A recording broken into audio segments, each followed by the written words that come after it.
Welcome back to the Resilient Philosopher. This is David Leon Dantes. Today, we will learn how to lead ourselves so we can lead others with purpose, truth, and presence. Today's conversation is one many leaders avoid, but every leader needs. We're talking about team development, structure, consistency, and the emotional intelligence that shapes everything a leader touches.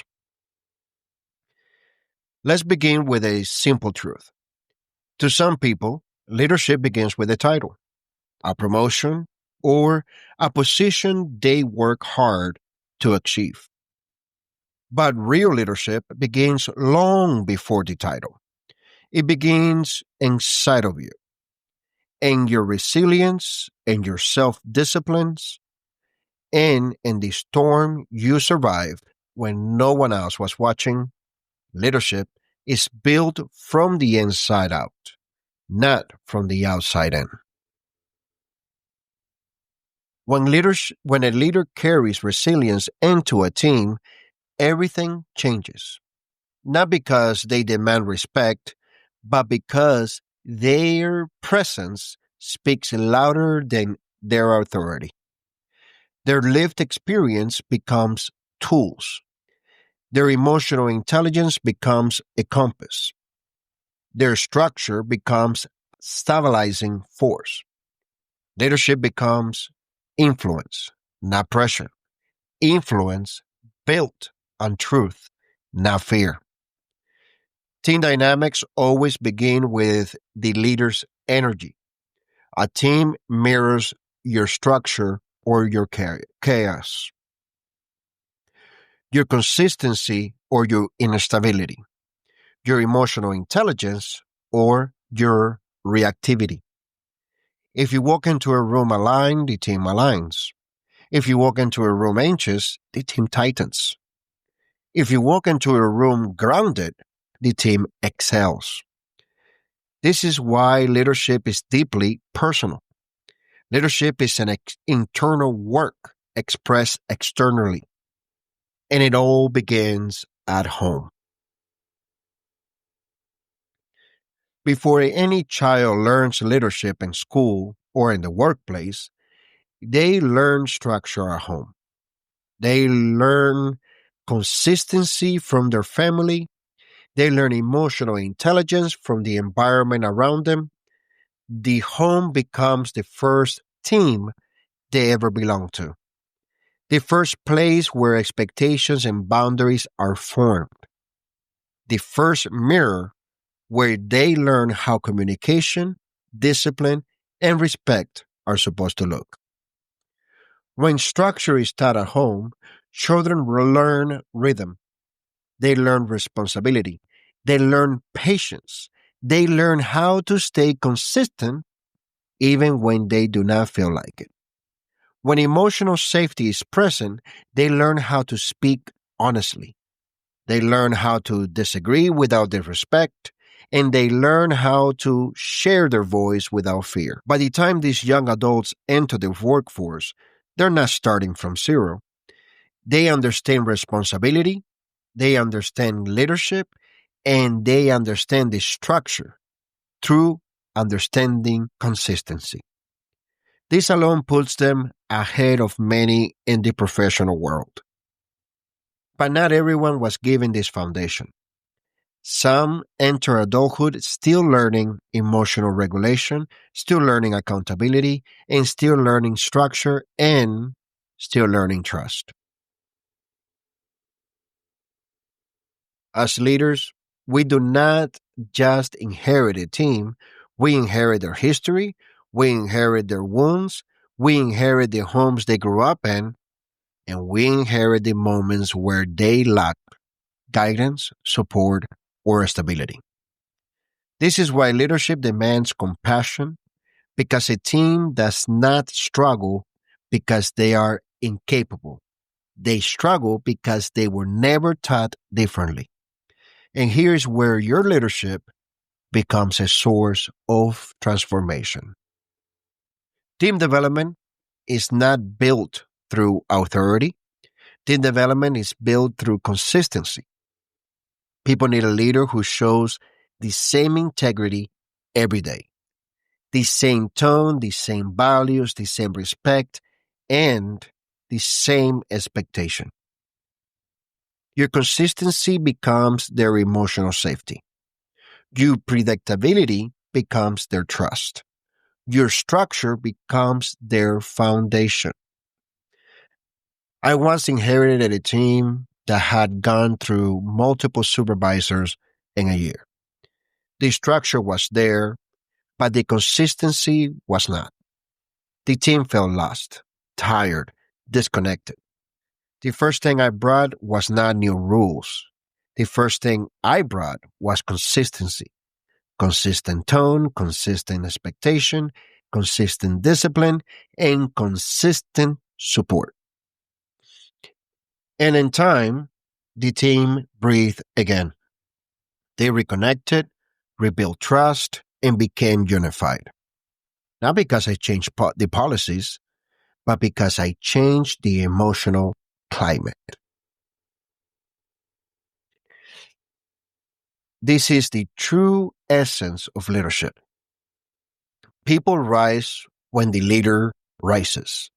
People breathe when the leader breathes. People grow when the leader grows. Team dynamic reveals themselves most clearly during conflict. Conflict is not the enemy, inconsistency is the enemy. When conflict appears and the leader reacts emotionally, the team fractures.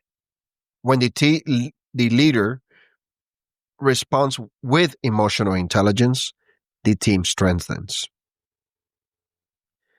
Pressure exposes the leader's discipline.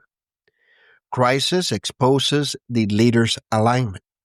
Chaos exposes whether the leader has structure within themselves. I remember a moment when a crisis hit unexpectedly. The team panicked. I felt the pressure rise inside my own mind, but before stepping into the room, I centered myself. I returned to my internal structure. I reminded myself that I was the emotional anchor of the environment. If I walked in unstable, the team will collapse. So I walked in calm, steady, aligned, and clear. And the entire atmosphere changed. Not because of instructions, but because of presence. This is what true leadership is. Your presence becomes their stability. Your calm becomes their confidence. Your consistency becomes their courage. This is the unseen work leaders do, the silent burdens they carry, the emotional weight they hold so others can breathe. This is the soul of leadership, the part no one sees, the part no one claps for, the part that transforms everything. And this leads us into culture.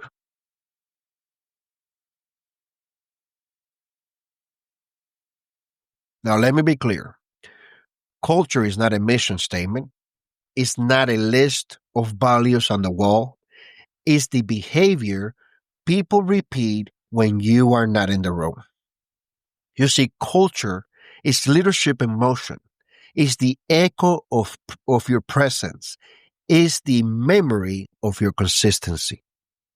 People do not follow rules. They follow rhythms. They follow behavior. They follow energy. They follow the leader's example. Culture becomes generational because people take it home. People teach it to their children. People carry it to future workplaces. Your leadership becomes the blueprint for the next generation. This is why your structure matters. This is why your emotional intelligence matters and your consistency matters. Leadership is not what you do in the moment, it's what remains long after you're gone. That's leadership. When culture is strong, the team polices itself. They protect the environment. They uphold the standards. They carry the mission forward because the culture became part of them. And when the culture aligns with structure and consistency, performance rises. Not from pressure, but from pride. Not from fear, but from identity. Not from motivation, but from momentum. Teams excel when they feel safe. Teams excel when they feel understood. Teams excel when the leader is consistent. Your team will not rise because you push them. Your team will rise because your example pulls them. This is why your self development is the most important investment you will ever make. A team cannot outgrow its leader. A team cannot be more aligned than its leader. A team cannot be more consistent than its leader. Your ceiling becomes their ceiling. Your discipline becomes their discipline. Your emotional intelligence becomes their emotional intelligence. This is leadership. This is team development. This is the power of structure. This is the gift of consistency. This is the soul of team dynamics. This is how a leader shapes the next generation. Not with force, but with presence. Not with authority, but with alignment. Not with perfection, but with resilience. You lead by becoming the example others follow, even when your voice is silent. And I would like to also add that the biggest reward anyone in leadership could ever acquire is not their own success, is not their personal wealth, but to see a team go beyond the expectations, rise above the expectations, and succeed on their own. When a leader is able to see their team move forward into better positions, into better opportunities, they have led with structure and consistency to a point that that individual has been empowered to move to better places in their life. And there's no higher reward any leader can ever receive than that. That is servant leadership, to help others, to empower others. But that's a subject for another episode and perhaps even another book. Until then, thank you for being here. Thank you for growing, and thank you for leading with truth. This is the Resilient Philosopher. Your journey continues, but in order for it to continue, you must always show up for yourself.